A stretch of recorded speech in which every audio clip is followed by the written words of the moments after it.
Okay, അപ്പോൾ sir തന്നെ ഇപ്പോൾ പറഞ്ഞു ഒരുപാട് ടൈപ്പ് ഓഫ് ട്രേഡിംഗ് ഉണ്ടെന്ന്. അതായത് സ്വിംഗ് ട്രേഡ് ഉണ്ട്, നമ്മളൊരു ടാർഗറ്റ് അച്ചീവ് ചെയ്യുന്നത് വരെ മാർക്കറ്റിൽ വെയിറ്റ് ചെയ്യുകയാണെന്നുണ്ടെങ്കിൽ അതിന് നമ്മൾ സ്വിംഗ് ട്രേഡ് എന്ന് പറയും അല്ലേ. അതുപോലെ തന്നെ ഡേ ട്രേഡേഴ്സ് ഉണ്ട്, ഇൻകം എയിൻ ചെയ്യുന്നതിന് വേണ്ടിയിട്ട് ഡെയിലി ഇൻകത്തിന് വേണ്ടിയിട്ടുള്ള ഡേ ട്രേഡേഴ്സ് ഉണ്ട്. അല്ലെങ്കിൽ ഒരു കമ്പനീനെയൊക്കെ നോക്കിയിട്ട് ഒത്തിരി കാലത്തേക്ക് ഇൻവെസ്റ്റ് ചെയ്തിരുന്ന ഇൻവെസ്റ്റേഴ്സ് ഉണ്ട്, F&O ചെയ്യുന്നവരുണ്ട്. അങ്ങനെ പല ടൈപ്പ് ഓഫ് ട്രേഡിംഗ് ഉണ്ടല്ലേ. അതിൽ ഏതാണ് ശരിക്കും വിച്ച് വൺ ഈസ് ബെറ്റർ? അതെ, പല ടൈപ്പ് ട്രേഡിംഗ് സിസ്റ്റംസ് ഉണ്ട്. ഇൻവെസ്റ്റിംഗ് ഉണ്ട്, ഓപ്ഷൻ സെല്ലിംഗ് ഉണ്ട്, ഓപ്ഷൻ ബൈയിങ് ഉണ്ട്, ഫോറക്സ് ട്രേഡിംഗ് ഉണ്ട്, ഇൻട്രാഡേ ഇക്വിറ്റി ട്രേഡിംഗ് ഉണ്ട്. അപ്പോൾ ഇതെല്ലാം കൺസിഡർ ചെയ്യുമ്പോൾ പല ടൈപ്പ്, ഇതിലൊന്നും നല്ലതെന്ന് നമുക്ക് പറയാൻ പറ്റില്ല. കാരണം ഇതിലെല്ലാത്തിലും പൈസ ഉണ്ടാക്കുന്നവരുണ്ട്, ഇതിലെല്ലാത്തിലും പൈസ കൊണ്ട് കളയുന്നവരുണ്ട്. ഇപ്പോൾ ഓപ്ഷൻ ബൈയിങ്ങിൽ പൈസ ഉണ്ടാക്കുന്ന ആൾക്കാരുണ്ട്.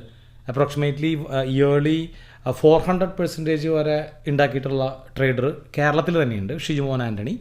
അപ്പോൾ ആക്ച്വലി ഇത് depends upon several factors. Like ഇൻവെസ്റ്ററെ സംബന്ധിച്ചിടത്തോളം കൂടുതൽ ആൾക്കാർ ഇൻവെസ്റ്റ് ചെയ്യുന്ന ആൾക്കാർ സക്സസ്ഫുൾ ആവാറുണ്ട്. കാരണം അവർ ദീർഘകാലത്തേക്കാണ് നല്ല നല്ല കമ്പനികളുടെ സ്റ്റോക്സുകൾ വാങ്ങിച്ചിടുന്നത്. അപ്പോൾ സാധാരണ നിലയ്ക്ക് നല്ല നല്ല കമ്പനികൾ നമ്മൾ പറഞ്ഞു കേട്ടിട്ടുള്ള HDFCയും റിലയൻസും മാരുതിയും പോലുള്ള കമ്പനികളെല്ലാം ഗ്രോത്ത് ഉണ്ടാക്കിക്കൊണ്ടിരിക്കുന്നുണ്ട്. അപ്പോൾ ആ ഗ്രോത്ത് അറ്റ്ലീസ്റ്റ് ഒരു 5 or 10 ഇയേഴ്സിനുള്ളിൽ ആ ഒരു ഇൻവെസ്റ്റർക്ക് അത് റിഫ്ലക്റ്റ് ചെയ്യും. അപ്പോൾ അദ്ദേഹം സ്ലോലി ഗ്രാജുവലി പ്രോഫിറ്റിലാവാറുണ്ടെന്നുള്ളത് നമുക്ക് എല്ലാവർക്കും അറിയാവുന്ന കാര്യമാണ്.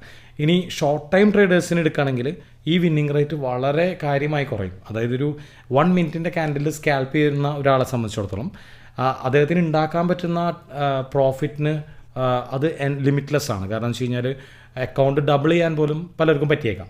പക്ഷെ അത് അത്രമാത്രം കൺസിസ്റ്റൻ്റ് ആവണമെന്നില്ല. അതുപോലെ തന്നെ ഈ ട്രേഡ് ചെയ്യുന്ന ട്രേഡേഴ്സിൽ വിൻ ചെയ്യുന്ന ട്രേഡേഴ്സിൻ്റെ എണ്ണം ആനുപാതികമായിട്ട് വളരെ കുറവായിരിക്കും. അതായത് ഏകദേശം സ്കാൽപ്പേഴ്സ് അല്ലെങ്കിൽ ബാങ്ക് നിഫ്റ്റിയിലൊക്കെ ഓപ്ഷൻ ബൈ ചെയ്യുന്ന ഇൻട്രാഡേ ട്രേഡേഴ്സൊക്കെ 10,000-ൽ ഒരാൾക്ക് മാത്രമേ വിജയിക്കാൻ പറ്റുന്നുള്ളൂ. എസ്പെഷ്യലി കൺസിസ്റ്റൻ്റ് ആയിട്ട് വിജയിക്കാൻ പറ്റുന്നുള്ളൂ എന്നാണ് ഹിസ്റ്റോറിക്കലി റിപ്പോർട്ട് ചെയ്തിരിക്കുന്നത്.